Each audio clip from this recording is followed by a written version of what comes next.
ഇനി നമ്മൾ പഠിക്കുന്നത് ഫോളോവറിൻ്റെ ക്ലാസിഫിക്കേഷൻ ആണ്. ഫോളോവർ എന്ന് പറഞ്ഞാൽ എന്താണെന്ന് മനസ്സിലായല്ലോ.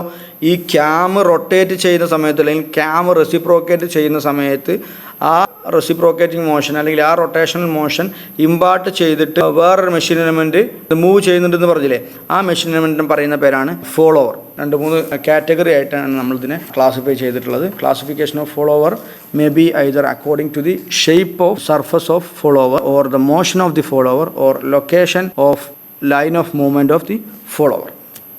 അതിൽ first one according to the shape of the surface in contact, first category. അതിൽ സബായിട്ട് വരുന്നത് first one knife edged follower. അതിൻ്റെ പേരിൽ തന്നെ ഉണ്ട് എന്താണ് അങ്ങനെ പേര് വരാൻ കാരണം.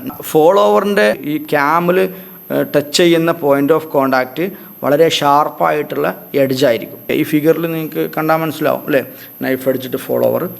In these the nature of contacting surface of the follower is in the form of a sharp knife edge, which is in little use because the heavy wear of contacting surface of the follower and cam. ഇതിൻ്റെ ഒരു disadvantage എന്ന് പറഞ്ഞാൽ എന്തായിരിക്കും, ഇതിൻ്റെ sharp edged follower ആയതുകൊണ്ട് തന്നെ ഈ ക്യാമിൽ എപ്പോഴും ഒരു സ്കോറിങ് നടക്കും അല്ലേ, എപ്പോഴും ഇങ്ങനെ ടച്ച് ചെയ്തിട്ടാണ് നിൽക്കുന്നത്. അതുകൊണ്ട് തന്നെ ചെറിയൊരു വെയിറ്റ്, ഫോളോവറിൻ്റെ ഒരു വെയിറ്റും ഉണ്ടാവും. അതുകൊണ്ട് തന്നെ ക്യാമിലും ഫോളോവറിലും എപ്പോഴും വിയറിങ് നന്നായിട്ട് നടക്കും അല്ലേ. അതുകൊണ്ട് തന്നെ വലിയ ഹെവി ലോഡ്സ് ഉള്ള ആപ്ലിക്കേഷൻസിലൊന്നും സാധാരണ ഇത് യൂസ് ചെയ്യാറില്ല.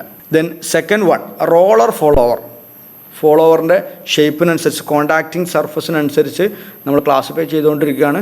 First one knife edged follower, ഷാർപ്പായിട്ടുള്ള പോയിൻ്റ് ആയിരിക്കും ഉണ്ടാവുക. Then roller follower, it is widely used cam follower and has a cylindrical roller free to rotate about a pin point at the end of the follower. ഈ ഫിഗറിൽ കണ്ടു കഴിഞ്ഞാൽ നിങ്ങൾക്ക് കുറച്ചുകൂടി മനസ്സിലാവും. അഥവാ ഫോളോവറിൻ്റെ ആ എൻഡ് പോയിൻ്റ് ശ്രദ്ധിച്ച് നോക്കൂ, ഫോളോവറിൻ്റെ ആ കോണ്ടാക്റ്റിംഗ് സർഫസ് ശ്രദ്ധിച്ച് നോക്കൂ. അവിടെ ഒരു റോളറായിരിക്കും ഉണ്ടാവുക. ഓക്കെ, ഒരു റോളറായിരിക്കും ഉണ്ടാവുക. ആ റോളർ ഫോളോവറായിട്ട് കണക്ട് ചെയ്യുന്ന ഒരു പിന്നുണ്ട്. ആ പിന്നിനെ ബേസ് ചെയ്തിട്ട് റോൾ ചെയ്യുകയാണ് ചെയ്യുക, ക്യാമിൻ്റെ സർഫസിൽ റോൾ ചെയ്യുകയാണ് ചെയ്യുക. അതുകൊണ്ട് തന്നെ വിയറിങ് കുറവായിരിക്കും. നൈഫ് എഡ്ജ് ഫോളോവറിനെ അപേക്ഷിച്ച് വിയറിങ് വളരെ കുറവായിരിക്കും, നന്നായിട്ട് സ്മൂത്തായിട്ട് വർക്ക് ചെയ്യും. It reduce the friction and wear, നമ്മൾ നേരത്തെ പറഞ്ഞു.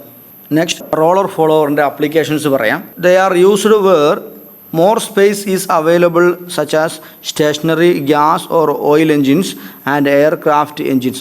അഥവാ കുറച്ച് കൂടുതൽ സ്പേസ് വേണം ഇതിന് അല്ലേ. നൈഫ് എഡ്ജ് ഫോളോവറിനെ അപേക്ഷിച്ച് റോളർ ഫോളോവറിൻ്റെ പ്രത്യേകത കുറച്ച് സ്പേസ് കൂടുതലായിട്ട് വേണം. ഇവിടെ നിങ്ങൾക്കറിയാം ഫോളോവറിൻ്റെ സ്റ്റെമ്മിനേക്കാൾ കുറച്ച് പുറത്തേക്കാണ് റോളർ നിൽക്കുന്നത് അല്ലേ. അതുകൊണ്ട് തന്നെ അവിടെ കുറച്ച് നമുക്ക് സ്പേസ് വേണം. അപ്പോൾ സ്പേസ് കൂടുതലുള്ള ആപ്ലിക്കേഷൻസിലാണ് സാധാരണ റോളർ ഫോളോവർ യൂസ് ചെയ്യുന്നത്. Next one flat face or mushroom ended follower. ഫോളോവറിൻ്റെ എൻഡ് സർഫസിനനുസരിച്ചുള്ള ക്ലാസിഫിക്കേഷനിൽ third one flat face or mushroom ended follower. ഈ ഷേപ്പ് കൊണ്ടാണ് ആ ഒരു പേര് വരുന്നത് കേട്ടോ. In this the nature of contacting end surface of the follower is flat. Flat ആയിട്ടായിരിക്കും എപ്പോഴും ഉണ്ടാകുന്നത്. നേരത്തെ നമ്മൾ പറഞ്ഞു നൈഫ് എഡ്ജ്, നെക്സ്റ്റ് റോളർ, ഇവിടെ ഫ്ലാറ്റ് ആയിട്ടായിരിക്കും ഫോളോവറിൻ്റെ എൻഡ് സർഫസ് ഉണ്ടാവുക. When the flat face of the follower is in circular then it is known as mushroom follower. Mushroom follower എന്ന് പറയും. സർക്കുലർ ആയിട്ടുള്ള ഫ്ലാറ്റ് ഫേസ് ആണെന്നുണ്ടെങ്കിൽ മഷ്റൂം എൻഡഡ് ഫോളോവർ എന്ന് പറയും. The relative motion between the contacting surfaces is mainly sliding action ആയിരിക്കും contacting surface തമ്മിലുള്ള relative motion വരുന്നത്. The sliding wear is to be reduced by offsetting the follower in a direction perpendicular to the plane of cam rotation. ഇവിടെ ചെയ്ത പോലെ offset ആയിട്ട് കൊടുത്തു കഴിഞ്ഞാൽ കുറച്ചും കൂടെ വെയർ ആൻഡ് ടയർ കുറയും. Then fourth one and last one spherical face follower. ഇതിൻ്റെ ഷേപ്പിൽ നിന്ന് തന്നെ നിങ്ങൾക്ക് മനസ്സിലാവും അല്ലേ.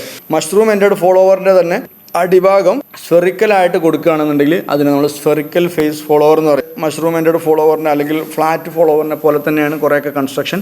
ക്യാമായിട്ട് കോണ്ടാക്ട് ചെയ്യുന്ന ഭാഗം ചെറുതായിട്ട് സ്ഫെറിക്കലായിട്ട് കൊടുത്തിട്ടുണ്ടാവും.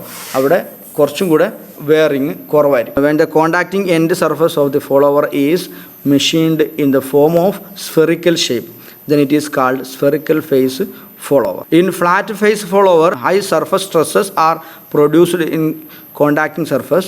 In order to minimize these stress, spherical face follower are used. നമ്മൾ നേരത്തെ പറഞ്ഞു ഹൈ സർഫസ് സ്ട്രെസ് ആയിരിക്കും ഈ ഫ്ലാറ്റ് ഫേസ് ഫോളോവർ ഉണ്ടാവുക. അത് ഒഴിവാക്കാൻ വേണ്ടിയിട്ട് നമ്മൾ സാധാരണ സ്ഫെറിക്കൽ ഫേസ് ഫോളോവർ യൂസ് ചെയ്യും. കുറച്ചും കൂടെ വെയർ ആൻഡ് ടയറും അതുപോലെ സർഫസ് സ്ട്രെസ്സുകളൊക്കെ കുറവായിരിക്കും സ്ഫെറിക്കലാകുമ്പോൾ. ആ ഷേപ്പ് അവിടെ കിട്ടുമ്പോൾ ആ സ്ഫെറിക്കൽ ഷേപ്പായിരിക്കും ഫോളോവറിൻ്റെ സർഫസിൽ ടച്ച് ചെയ്യും. ഇനി രണ്ടാമത്തെ classification according to the motion of the follower, ഏത് ടൈപ്പ് മോഷനാണ് ഫോളോവറിന് ഉണ്ടാവുന്നത് എന്നതിനെ അനുസരിച്ച് ഫോളോവറിനെ വീണ്ടും ക്ലാസിഫൈ ചെയ്തിട്ടുണ്ട്. First one reciprocating or translating follower. അതിൻ്റെ പേരിൽ നിന്ന് തന്നെ എല്ലാം നിങ്ങൾക്ക് മനസ്സിലാവും. The cam rotates, the follower translates or reciprocates in the gate. Then the follower is called reciprocating or translating follower. ഇതിലൊന്നും കൂടുതലായിട്ട് പറയേണ്ട ആവശ്യമില്ലാന്ന് തോന്നുന്നു. Then second one oscillating follower. Oscillating follower എന്ന് പറയുമ്പോൾ when the uniform rotary motion of the cam is converted into predetermined oscillatory motion of the follower, it is known as oscillating follower. In this case, follower is pivoted at suitable point on the frame. നേരത്തെ നമ്മൾ കഴിഞ്ഞ ഫിഗറിലെല്ലാം കണ്ട പോലെ തന്നെ oscillating follower ആണെന്നുണ്ടെങ്കിൽ follower oscillate ചെയ്യുകയാണ് ചെയ്യുക. ആ ഫൾക്രം അല്ലെങ്കിൽ ആ ഹിഞ്ചായിരിക്കും അതിൻ്റെ സെൻറ്റർ അല്ലേ, ആ സെൻറ്ററിനെ ബേസ് ചെയ്തിട്ടായിരിക്കും ഇതിങ്ങനെ ഓസിലേറ്റ് ചെയ്തുകൊണ്ടിരിക്കുന്നുണ്ടാവുക. റെസിപ്രോക്കേറ്റിംഗ് ഓർ ട്രാൻസ്ലേറ്റിംഗ് ഫോളോവർ അറിയാലോ, അപ്പ് ആൻഡ് ഡൗൺ മോഷനായിരിക്കും അല്ലെങ്കിൽ ട്രാൻസ്ലേറ്ററി മോഷനായിരിക്കും അതിനുണ്ടാവുന്നത്. ആ മോഷൻ അനുസരിച്ചാണ് രണ്ടാമത്തെ ക്ലാസിഫിക്കേഷൻ വന്നിട്ടുള്ളത്. അതിൻ്റെ ഫിഗർ നോക്കാം. സ്ഫെറിക്കൽ ഫേസ്ഡ് ഫോളോവറിൽ റെസിപ്രോക്കേറ്റിംഗ് മോഷൻ ഉണ്ടാവുന്ന ഫിഗറാണ് ഫസ്റ്റ് ഫിഗറായിട്ട് കാണിച്ചിട്ടുള്ളത്.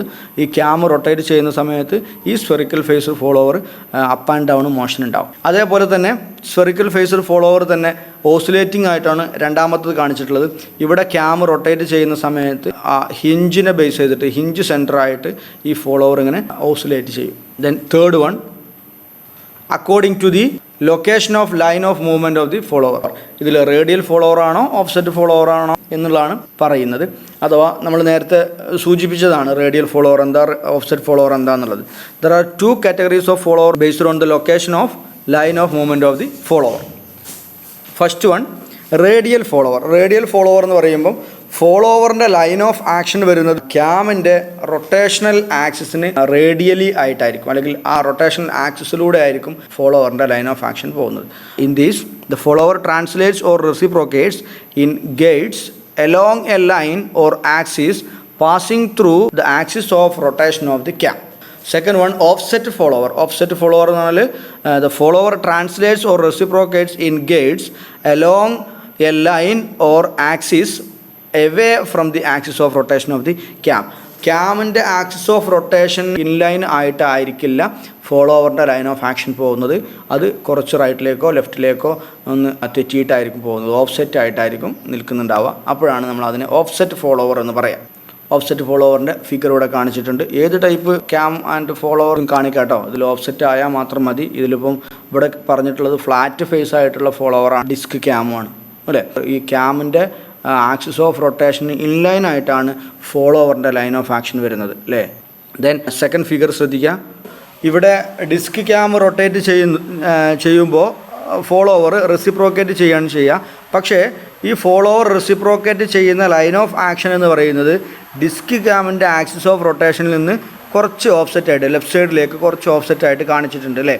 ഇങ്ങനെ ഓഫ്സെറ്റ് ആയിട്ട് വരുന്നതിനാണ് നമ്മൾ ഓഫ്സെറ്റ് ഫോളോവർ എന്ന് പറയുന്നത്.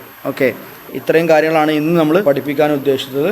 ബാക്കി ടെർമിനോളജി ഓഫ് ക്യാമാണ് അടുത്തത് നമുക്ക് പറയാനുള്ളത്.